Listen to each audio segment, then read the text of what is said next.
La collaboration. Collaborer, c'est travailler ensemble. C'est une élaboration en commun d'une solution négociée et consensuelle. Dans un travail collaboratif, il n'y a pas de répartition a priori des rôles. Les individus se subsument progressivement en un groupe qui devient une entité à part entière. L'apport de la collaboration. La responsabilité est globale et collective. Tous les membres du groupe restent en contact régulier. Chacun apporte au groupe dans l'action, chacun peut concourir à l'action de tout autre membre du groupe pour en augmenter la performance. Les interactions sont permanentes. C'est la cohérence du collectif qui permet d'atteindre l'objectif. Le mode collaboratif est plus difficile à mettre en œuvre, car il implique davantage l'humain. Mais sa performance est sans égale. La capacité d'un groupe à valoriser son capital humain est une marque d'intelligence collective.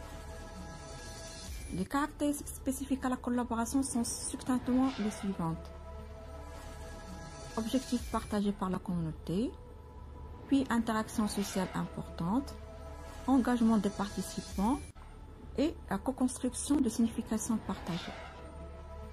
Le travail collaboratif améliore les relations entre les individus. Il favorise le partage, l'acquisition de connaissances, l'innovation et la créativité des membres de l'organisation. De plus, il permet une meilleure confiance envers ses coéquipiers. De l'autre côté, ce travail collaboratif a des inconvénients qui touchent les employés de l'organisation, qui sont l'augmentation de la compétition envers eux-mêmes, le manque d'accompagnement dans leurs projets, la diminution du nombre de décisions prises par chacun. En plus d'un déséquilibre entre la vie privée et la vie professionnelle de ses employés. Venons-en à la coopération. Coopérer, c'est opérer ensemble, partager des tâches entre les différents participants et une mise en commun par juxtaposition des apports de chacun.